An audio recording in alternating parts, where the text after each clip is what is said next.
Today's episode is going to focus on drones. We're going to talk about geospatial science, what it is, what is the Part 107, and how are drones beneficial to our everyday lives. We have a leading expert, Dr. John Benhart, that's going to join us on this podcast. And you guys know that I love frogs, and you also know from watching these podcasts and Frog Week that I love drones. And I couldn't think of a better opportunity than to bring those two together tonight and talk to one of the leading experts across Pennsylvania tonight about how drones are going to be changing the landscape of all kinds of formats, whether that be in geography or in biology, and just different projects that we're working on that we can incorporate drones and 360 cams into and ground control. We have a lot that we're going to get into tonight, and I can't wait for Dr. Benhart to join us. So if you want to learn more about how we can use drones to monitor frog habitats and also how we can incorporate those into conservation, or you're just generally curious about drones, then this would be the episode for you. So sit back, relax, and enjoy a really entertaining conversation about frogs and drones. How's it going, everybody? Welcome back to another CCH podcast. I can't wait to get into this episode talking with Dr. Benhart.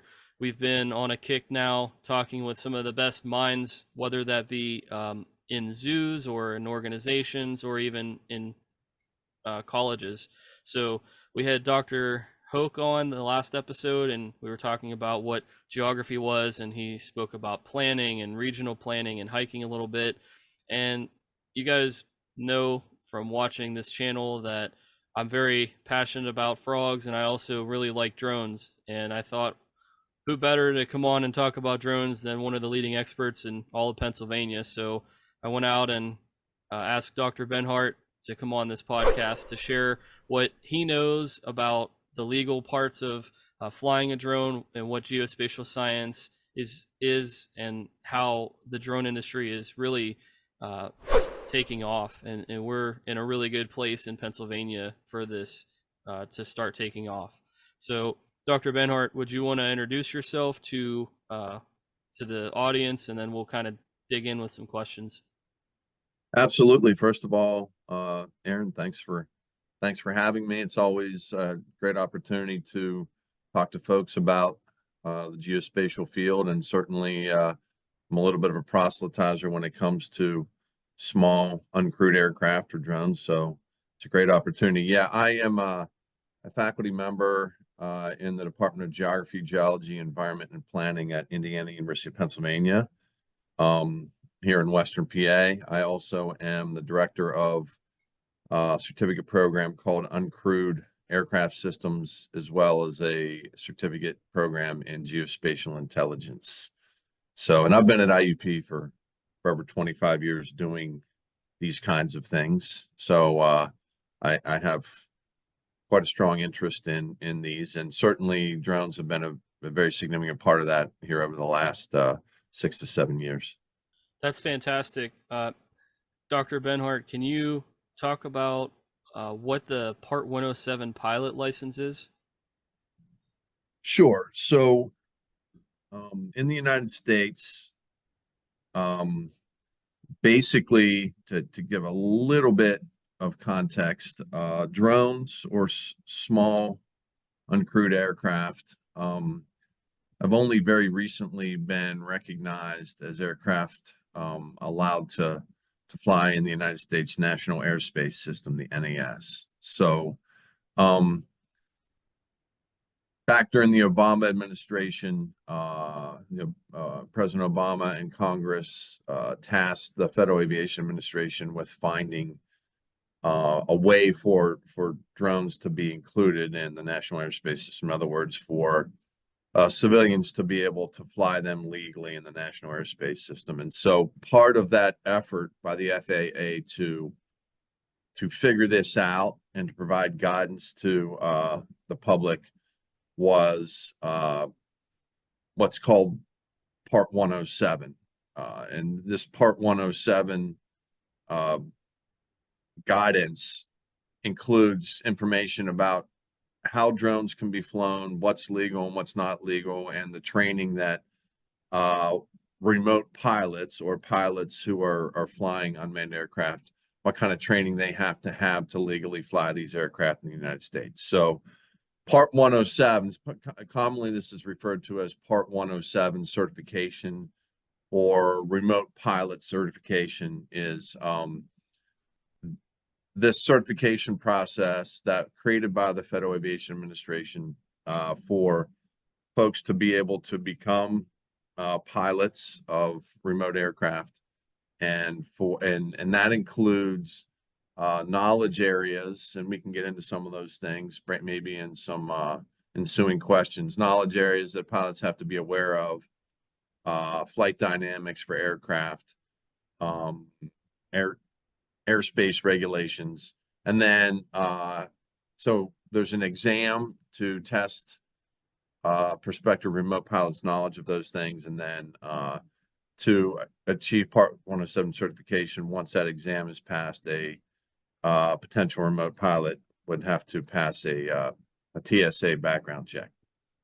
And if a person is able to pass the FAA remote pilots exam and pass that background check, then they can become a Part 107 FAA certified remote pilot who has the certification to fly small uncrewed aircraft in the United States. And small, the definition of that would be less than 55 pounds.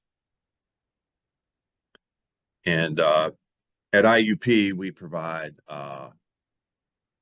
courses and training that would allow somebody to learn the things they need to learn to pass the remote pilot's exam. A friend of mine had gotten through that exam a couple years back.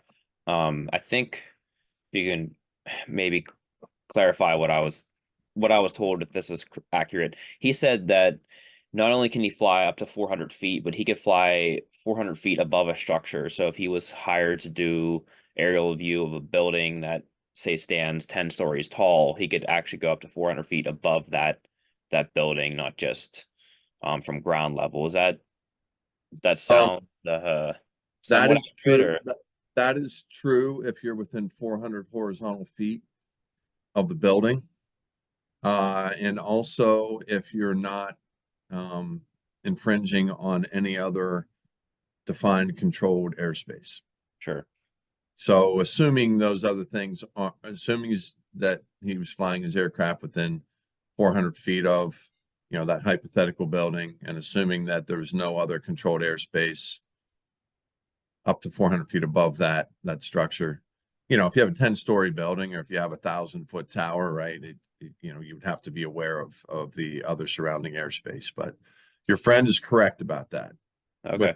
With those caveats. Yeah, most of the stuff that he would film isn't really even actually that high. There's some condos that he would film just outside the building in like Pittsburgh.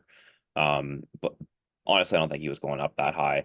I don't think he was flying over the building, but just something to be aware of. I know he's had interference and has actually lost drones just taken off by themselves and had to buy different technology. And I'm sure Aaron will be able to, and you explain that better. I don't know if it was Wi-Fi or what did he buy that was better, Aaron? That was different than, do you know what I'm talking about? Well, now he has an FPV drone and he's flying that, but Before that. So there was a type of drone that used a different communication technology that got so much interference it just didn't know what to do and flew off on him, and he lost, however much that cost.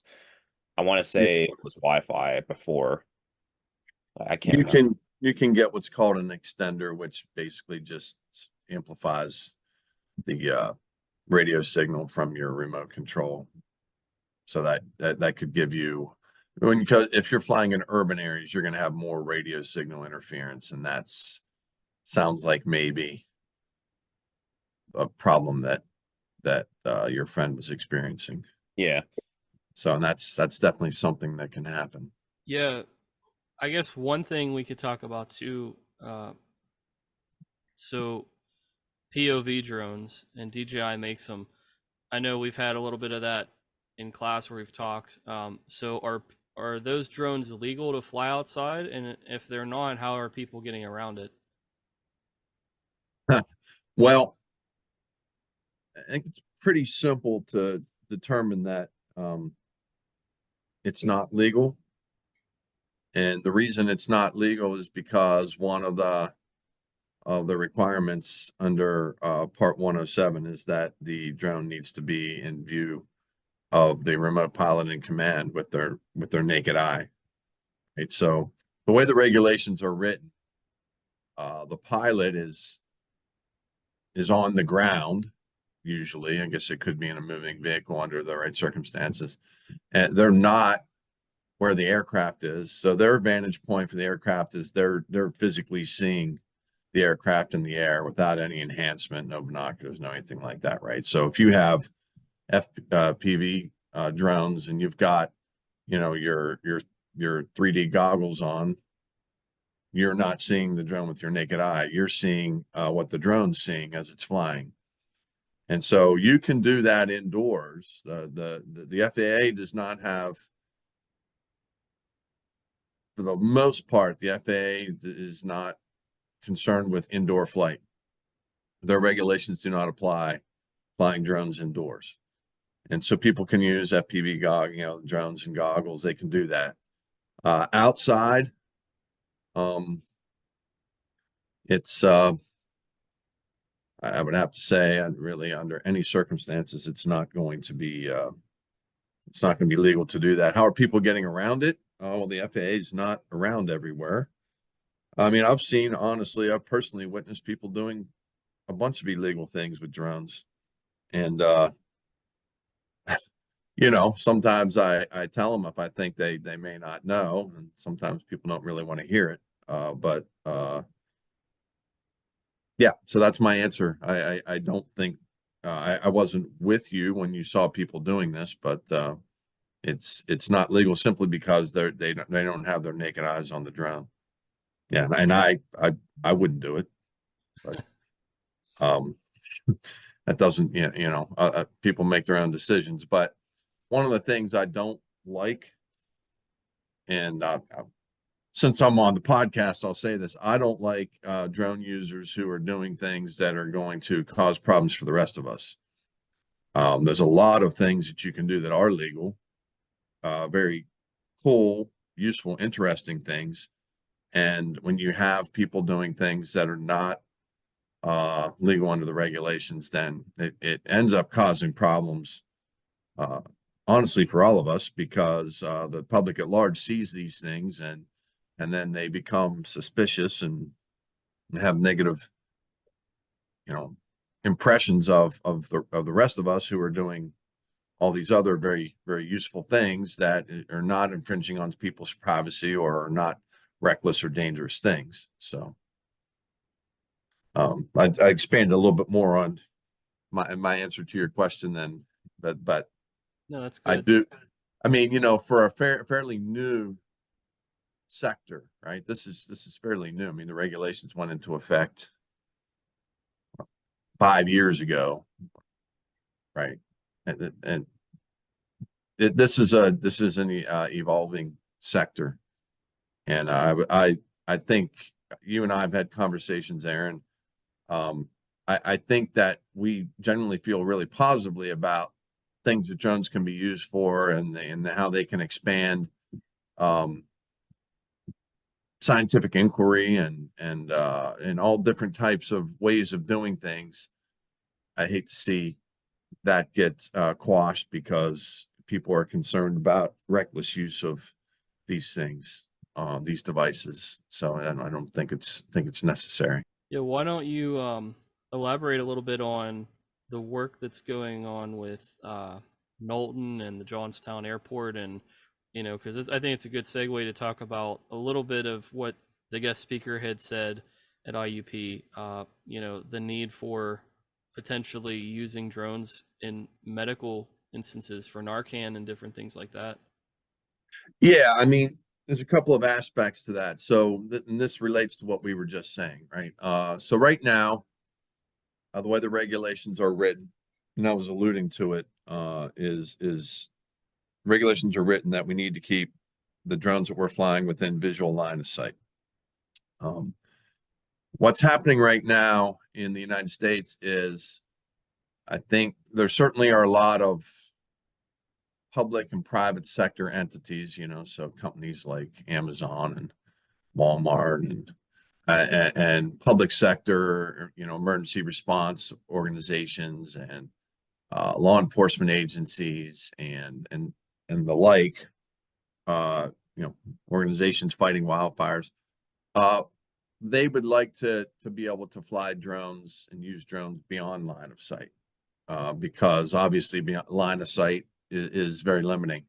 So one of the things that's happening in Pennsylvania and specifically happening in our region is an effort to try to create an environment, if you will, an aviation ecosystem where drones can be safely flown beyond line of sight. And the FAA is preparing for this by requiring all drone users in the United States to have what's called remote identification, which is simply a drone as it's flying, broadcasting its registration number and its position, its coordinates, and its altitude. Okay. Up until now, that wasn't the case, right? So in other words, you had air traffic control being able to see manned aircraft, but having no idea where drones were. Right?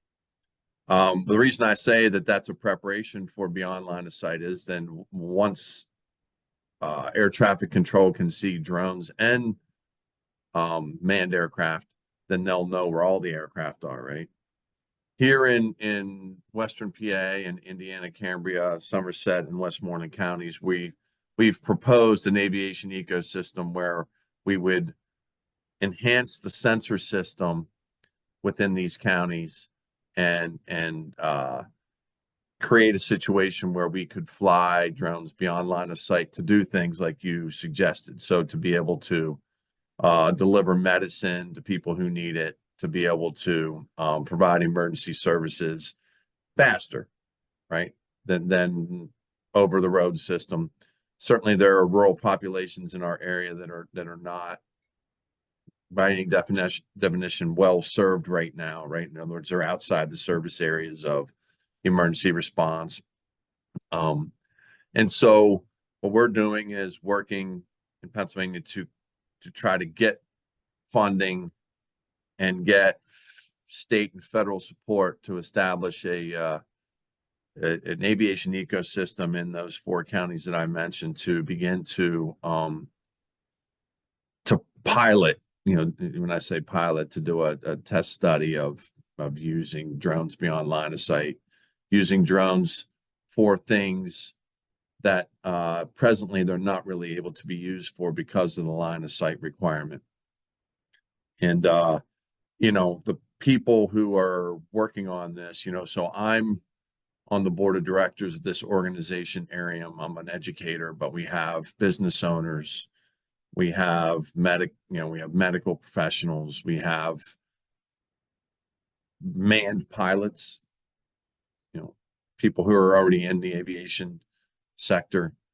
We have airport managers. We have the airport manager from Latrobe Airport, Arnold Palmer Airport down in Latrobe. So what the effort is to push not just the use of drones forward, but the use of drones to benefit society.